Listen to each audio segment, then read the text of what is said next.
Părinții sunt din ce în ce mai speriați și sunt speriați pentru că nu înțeleg fenomenul. Copiii au nevoie de validare, au nevoie să simtă apartenența la un grup, au nevoie să se simtă valorizați. Dacă nu primesc lucrurile acestea acasă, printr-o educație temeinică și printr-o apropiere cu familia, evident că o vor căuta întotdeauna în altă parte. Sunt foarte, foarte mulți copii care nu știu să-și recunoască emoțiile, care nu știu să-și le exteriorizeze și mai ales nu au nici cea mai vagă idee cum să-și le gestioneze.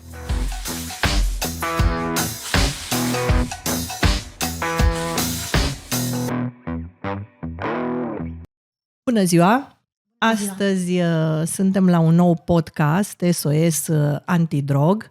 Numele meu este Magda Băcescu și astăzi voi avea o invitată foarte importantă, zicem noi și pentru comunitate, doamna Constantinescu Iuliana, președinta Asociației de Părinți de la Liceul Teoretic Lucian Blaga. Mă bucur foarte tare că ați acceptat invitația noastră, pentru că este foarte important să știm ce cred părinții despre acest flagel atât de mare răspândit, cum ar fi consumul de droguri. Bună ziua! În primul rând mulțumesc pentru invitație și pentru prezentare. Deja m-am emoționat în momentul în care v-am auzit mărturisind că mă considerați așa un om important pentru federație. Este reciprocă, colaborăm de foarte multă vreme și vă consider un partener ideal și mi-aș dori să rămâneți multă vreme în continuare implicați în lupta asta împotriva substanțelor interzise. Părinții sunt din ce în ce mai speriați pentru că se vorbește deschis din ce în ce mai mult despre consumul de substanțe interzise și sunt speriați pentru că nu înțeleg fenomenul perfect și pentru că încă nu înțeleg ce au de făcut în calitatea lor de părinți și cum ar putea să-și ajute copiii să nu ajungă în situația de a fi consumatori. Credeți că ar fi foarte bine dacă, organele care se ocupă de așa ceva ar veni în unitățile școlare mai des? Pentru că știu că se întâmplă lucrul ăsta. Vin cu pliante, vin și stau de vorbă în sălile de festivități sau în careurile mari ale școlilor. Vin cu pliante, vin cu câteva persoane, să zic, mai influente, da? Și stau de vorbă, efectiv, cu tinerii, stau de vorbă uneori cu părinții. Dumneavoastră spuneți că nu știu, că sunt foarte speriați părinții. Dar ce ar trebui să facă în plus? Cine ar trebui să facă ceva în plus? Evident că avem nevoie, în primul rând, de un sprijin mai mare al autorităților, pentru că organizațiile care se ocupă și au ca profil de activitate acest lucru, așa cum este și Federația Neguvernamentală Antidrog, pe care noi, cel puțin în școală, am avut-o de multe ori invitată și a venit și a desfășurat destul de multe activități, atât cu părinții cât și cu copiii, plus materialele pe care ni le distribuie periodic și din care încercăm să înțelegem foarte multe lucruri. Evident că este nevoie de implicarea autorităților. Și când spun implicarea autorităților, spun de o instituție care să se ocupe cu adevărat, la modul real, de coordonarea acestei activități de prevenție și de finanțare. Pentru că fără finanțare, evident că nu poți să ai nici mijloacele cu care să duci această luptă, care devine una din ce în ce mai contratimp. Pentru că fenomenul se extinde, vedem că vârsta consumatorilor scade de la an la an din ce în ce mai mult, numărul consumatorilor este din ce în ce mai mare, mai ales în ceea ce privește consumatorii ocazionali. Cum percepeți dumneavoastră consumul de droguri în mediul preuniversitar? Știu că sunteți foarte activă și ați fost de mulți ani activă și aveți o privire de ansamblu, așa ca să zic, nu neapărat numai la Liceul Teoretic Lucian Blaga. Din nefericire, unitatea noastră de învățământ este, să zicem așa, privilegiată, în sensul în care n-am avut probleme de genul acesta, deși există o permanentă atenție, dar spre norocul nostru până acum nu ne-am confruntat cu situații de genul acesta pe care să le știm la modul e o situație gravă, cunoaștem că X este consumator, cunoaștem că printre elevi se întâmplă pasarea de tot felul de substanțe. Însă, activitatea mea nu se rezumă doar la cea din Liceul Teoretic Lucian Blaga. De mulți ani cred că nu este zi în care să nu intru pentru un motiv sau altul într-o unitate de învățământ, de la creșe și terminând cu liceele. Și am văzut că din ce în ce mai des se plâng atât copiii cât și cadrele didactice de prezența în spațiu școlar, nu numai prin identificarea unor persoane care sunt susceptibile de a fi consumat o substanță interzisă, ci inclusiv temeri privind nu știu cum să numesc, pentru că a spune că se trafichează în școală mi se pare puțin cam mult, de persoane la care poți apela pentru a-ți furniza o substanță sau alta, însă, din nefericire, școlile au destul de puține pârghii în a acționa. De foarte multe ori avem de-a face cu părinți care neagă realitatea, fie din teama de a înfrunta și de a accepta că cu copilul lor se întâmplă ceva, fie din teama de a li se pune etichete propriilor copii. E acțiunea aia a părintelui cloșcă care crede că în felul ăsta își protejează copilul, deși în realitate nu o face, din contră. Îi face mai mult rău decât bine, negând realitatea. Și atunci, da, avem nevoie de sprijin din punctul acesta de vedere pe toate palierele. Avem în fiecare unitate de învățământ, cel puțin la nivel de București, cabinete medicale, unde în permanență este un medic sau un asistent medical. De foarte multe ori, nici acolo nu se poate nu se poate acorda un sprijin real, pentru că oamenilor le e teamă de repercursiuni, le e teamă de ce se poate întâmpla dincolo de acea prima acordare de ajutor. De ajutor, da. Sunt specializați în astfel de probleme?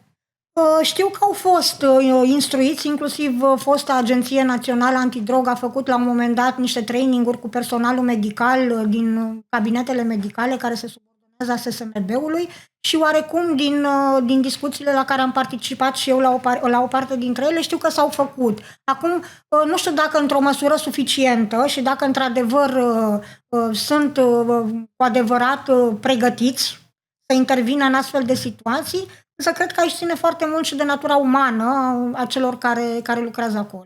Pentru că dacă îți dorești cu adevărat să ajuți și să te implici, găsești o modalitate de a o face. Da, asistenții sau chiar medicii care sunt în școli știu că sunt implicați total pentru că le place ceea ce fac, sunt aproape de tineri și de copii și automat la rândul lor sunt părinți și atunci este absolut necesar să intervii atât cât te pricepi și cât știi, să ajuți pe cel de lângă tine, mai ales un copil. Dar mai departe de asta, cred că nu sunt suficienți.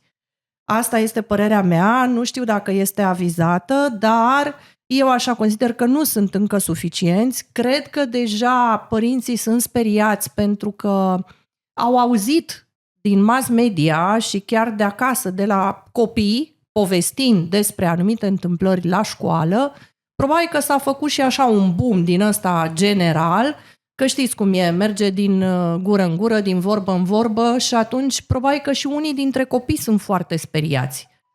Da, pentru că, cel puțin în ultima perioadă, eu am observat niște campanii de prevenție extrem de agresive, în care vin tot felul de vorbitori, uneori însoțiți de foști sau actuali consumatori, care vin și prezintă așa ca pe un soi de bau-bau în fața părinților și a elevilor și dacă să zicem că pentru un părinte care e un adult cu discernământ, considerăm noi, care ar trecut printr-o experiență de viață, e poate mai ușor de digerat, pentru un tânăr care este încă în formare, care încă n-a dat piept cu greutățile vieții, care poate este într-o bulă în care a fost ferit de astfel de lucruri, poate fi foarte înspăimântător. Așa este.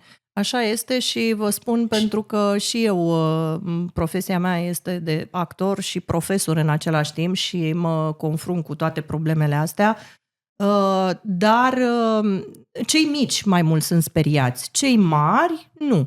Și aici avem vârsta aceea vulnerabilă între 15 și 17 ani, acei tineri care au o perioadă destul de dificilă de formare a personalității lor.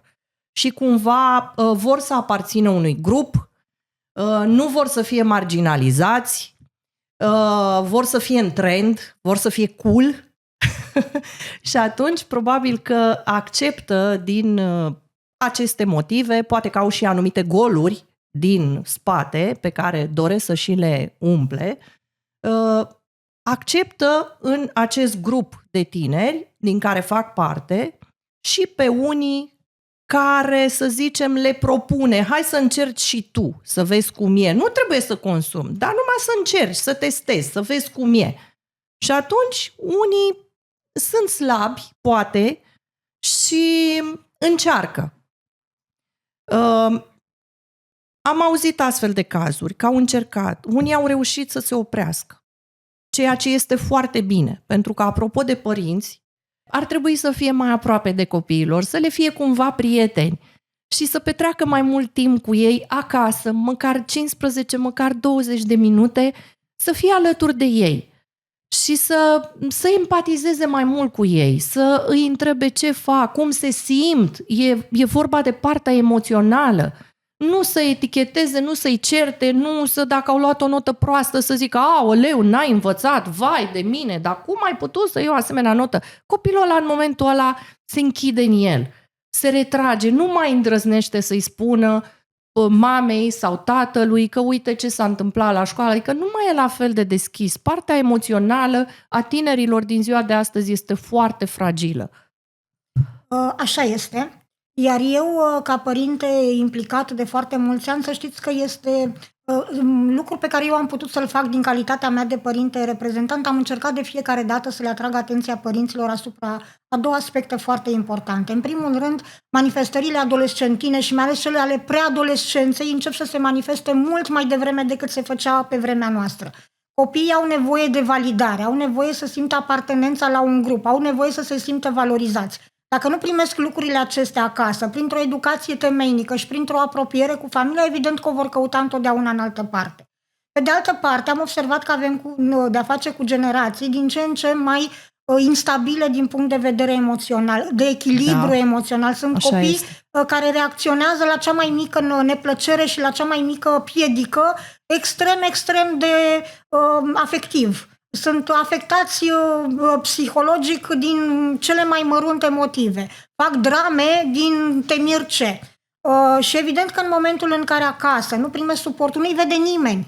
Că sunt mai închiși în ei, că devin mai triști, că încep să se izoleze și așa mai departe, evident că caută evadarea în altă parte. Punem foarte multă presiune pe copiii noștri, îi ducem să facă și balet, și sport, și muzică, și multă matematică, să intre la liceu nu știu care, să învețe pentru facultatea X și așa mai departe și să ne uităm cu foarte mare atenție la ce înseamnă, ce e cel mai important pentru copilul nostru.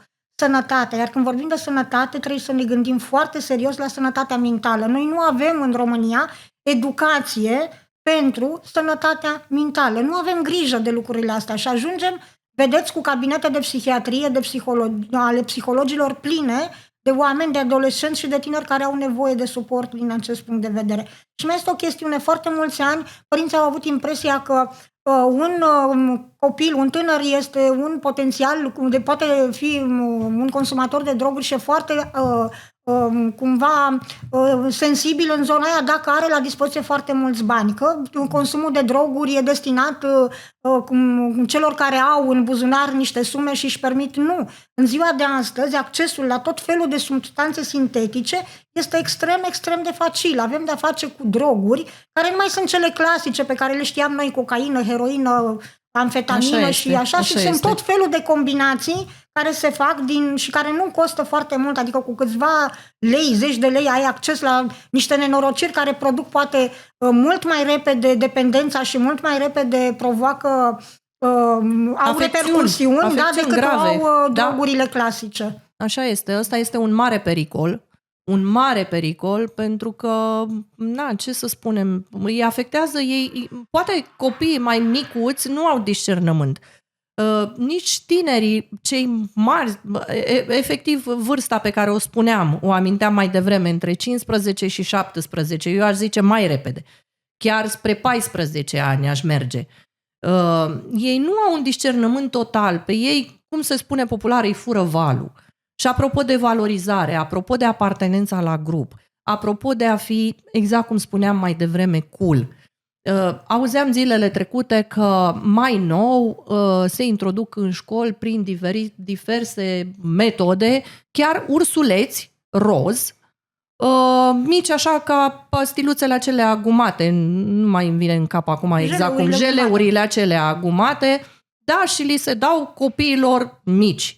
roz sau diferite alte culori. Păi un copil mic sau chiar un copil care încă nu s-a maturizat așa peste noapte și încă este ținut acasă în familie, la o anumită inocență, nu o să-și dea seama niciodată că ăla este drog și nu este, de exemplu, un ursuleț, cum îl știe el, de jeleu, de nu știu ce. Și poate va mânca, că vine din partea unui coleg sau a cuiva care este permanent prin școală.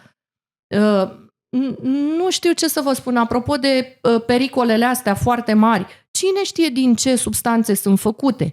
Cine știe ce afectează? Nu știu, reorganizarea agenției antidrog. Cum vi se pare acum, apropo de spitale, apropo de psihiatrie, apropo de medicii psihiatrii și de centrele astea unde ar trebui luați toți și băgați acolo, să ce? Sunt suficiente? Nu sunt suficiente? Deci e o nebunie generală din care nu mai înțelege nimeni nimic. Dumneavoastră ce credeți? O să fiu brutal de sinceră și o să spun că sunt extrem de îngrijorată privind reorganizarea vechii Agenții Naționale Antidrog prin înființarea acestei structuri în subordinea guvernului. În primul rând pentru că nu mai văd continuitatea programelor pe care vechea agenție, așa cu bune cu rele, le-a desfășurat niște ani și pentru asta sunt extrem de îngrijorată, pentru că erau acolo niște programe care vizau, în primul rând ce spuneam mai devreme, formarea cadrelor didactice, formarea medicilor și asistenților din cabinete, întâlniri cu părinți, erau niște hub-uri în care părinții se puteau duce și se făceau niște lucruri de consiliere și de grup și individuală. Era un tel verde la care puteau apela cei care aveau nevoie de a solicita ajutor și nu mă refer neapărat la consumatori, ci și la cei din jurul lor. Dincolo de toate lucrurile acestea, pentru care în acest moment nu există continuitate, din ceea ce știu eu este stopat absolut tot, mă îngrijorează și partea de asistență medicală, de acordare de suport, care în acest moment este foarte incert cum se acordă și unde se face cu adevărat. Știm și discutăm de ani de zile despre faptul că pentru minori nu prea există sprijin, că nu avem centre specializate unde să se acorde sprijin, afară de cel de urgență, de măsurile de urgență, medicina de urgență, nu avem centre specializate unde să tratăm a la lung pacienții.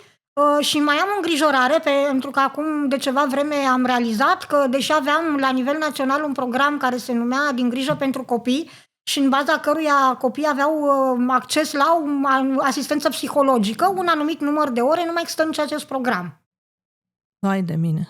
Ce ne facem? În loc să construim... Nu știu ce ne facem, înțelegem că e austeritate bugetară, înțelegem că avem nevoie să facem economii, dar cred că ar trebui să facem economii în altă parte și să nu ne mai jucăm cu ceva ce poate deveni foarte riscant. Da, și cu viețile copiilor și a viitoarelor generații de adulți. Vorbim de sănătate și de viață, efectiv, de viața unor tineri pe care ar trebui să ne dorim niște viitori cetățeni responsabili și sustenabili pentru țara asta. Dar, din nefericire, se pare că avem alte priorități și nu reușim să investim în direcția potrivită. Pe dacă nici copiii și tânăra generație, viitorii adulți de mâine nu sunt o prioritate, adică sănătatea națională a unei nații, cred că ar trebui să fie pe primul loc. Și apropo de asta mai am o îngrijorare majoră, faptul că, așa cum înțeleg eu reorganizarea acestei agenții și modul în care ar trebui să se întâmple lucrurile, o foarte mare parte din responsabilități va reveni autorităților publice locale. Ori dacă să zicem că prin marile orașe, centre urbane, s-ar mai găsi pe aici pe acolo oameni pregătiți pe care primăria să se poată baza că pot duce acest fel de programe, mă iertați, cu cuieții din deal e doar o metaforă, nu spun că fix într-o astfel de localitate, nu știu cine și cu ce mijloace ar putea să ducă lupta asta de prevenție antidrog. Aici e problema. Până la urmă totul se rezumă la bani și la avea personal specializat în acest domeniu, pentru că nu oricine poate să facă așa ceva. Poate că bani s-ar mai găsi, dar cu cine? Mai greu. Trebuie oameni pregătiți, trebuie oameni specializați, trebuie de către cine, unde? Trebuie să avem niște proiecte, niște programe care să fie extrem de bine elaborate, să știm că nu aruncăm banii pe fereastră și că nu mai facem experimente. M-am săturat de experimente, de ani de zile tot experimentăm și nu reușim să avem o acțiune coerentă. Da. Care să fie a la lung, de lungă durată. Așa și este. din care să și culegem, să vedem beneficiile. Noi nu ajungem să implementăm, să putem să avem feedback-ul și să vedem dacă ceea ce am implementat dă rezultate. Pentru că nici nu apucăm bine să facem ceva, că le oprim brusc. etape. Da, și ne gândim să facem altceva. Și iar să reorganizăm, și iară să structurăm, și iară să mutăm de încoace dincolo și așa mai departe. Și o luăm de fiecare dată de la capăt și nu finalizăm nimic concret. Ce spun părinții de toate problemele astea? V-ați întâlnit cu ei? Aveți întâlniri în mod regulat cu ei? Sunt speriați, dar totuși, hai să vedem ce putem face până la urmă. Aici lucrurile merg pe mai multe zone. Din nefericire, și implicarea părinților și mai ales venirea lor către școală și primirea de informații din zona asta e așa, scade exponențial cu creșterea în vârsta copilului. Dacă de la vârstele mici, când copilul e încă în învățământul primar, există o conexiune mult mai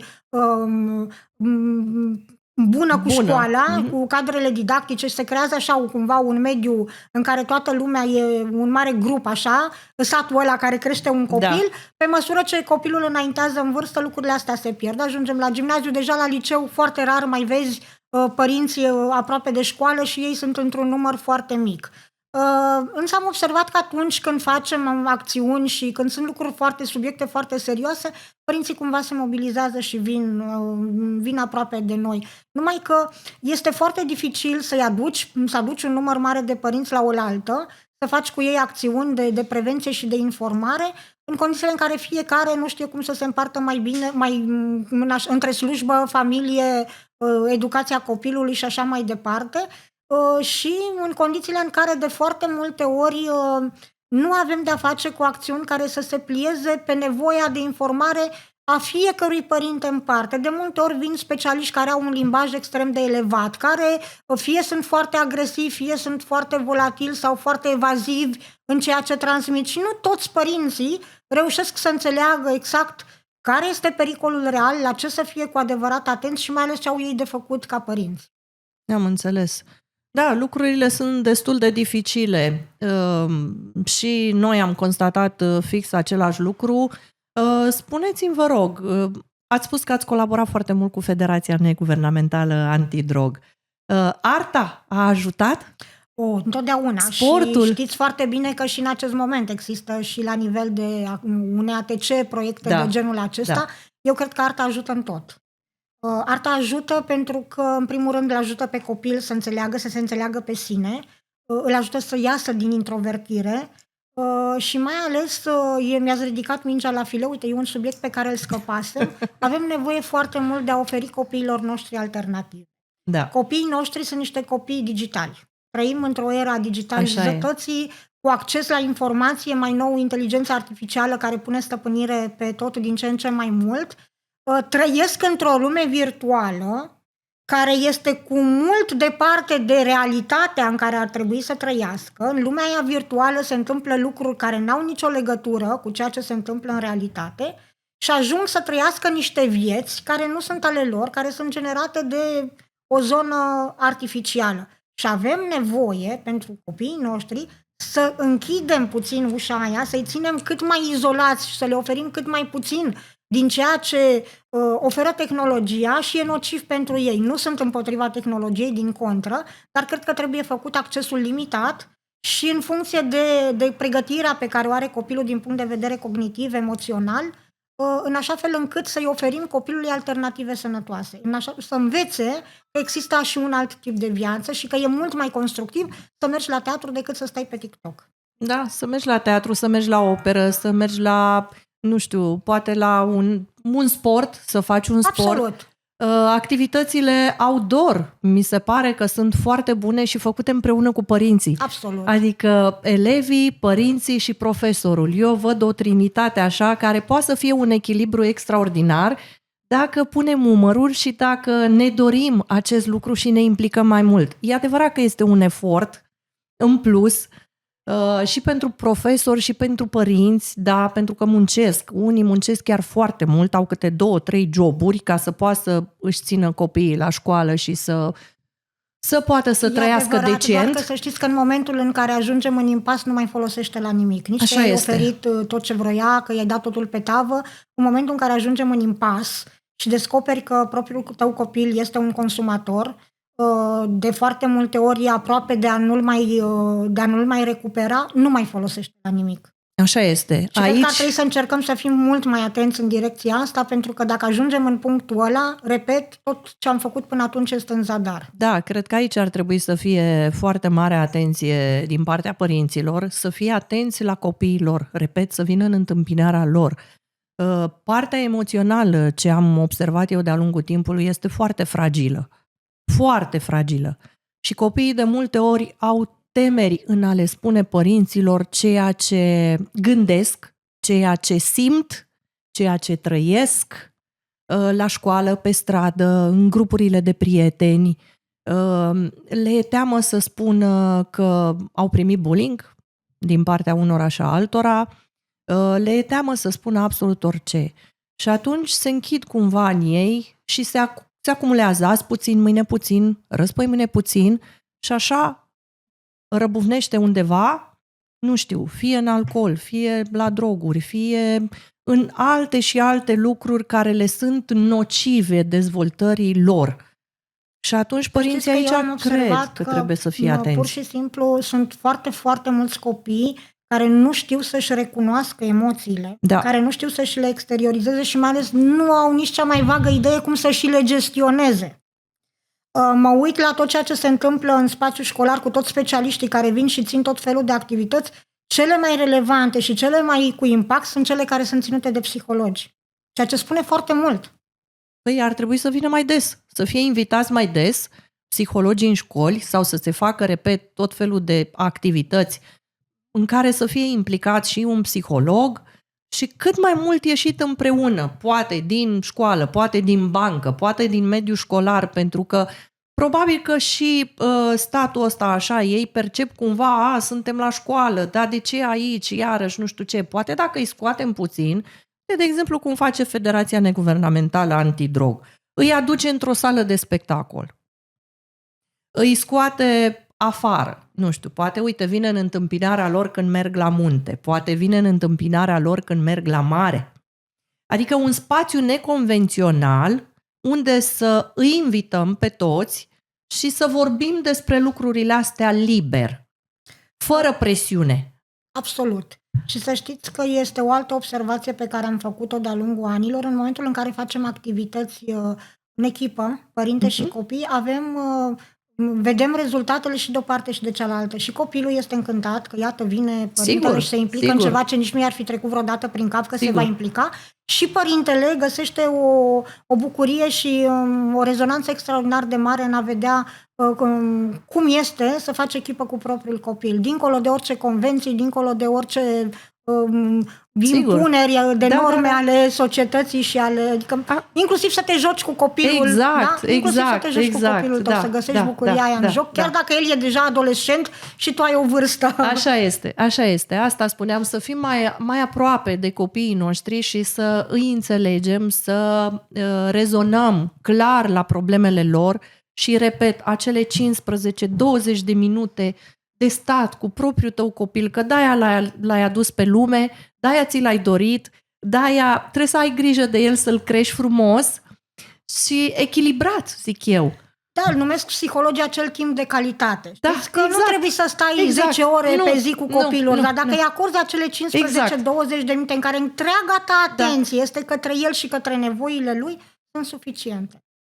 Eu vă mulțumesc foarte mult, ne apropiem cu pași repezi de final și am fi avut mult mai multe de discutat, pentru că dumneavoastră sunteți o persoană care știți foarte multe lucruri și sunteți implicată în tot felul de acțiuni, așa, cu părinții și cu elevii și în școală și peste tot, dar din păcate atât este timpul nostru pentru acest podcast.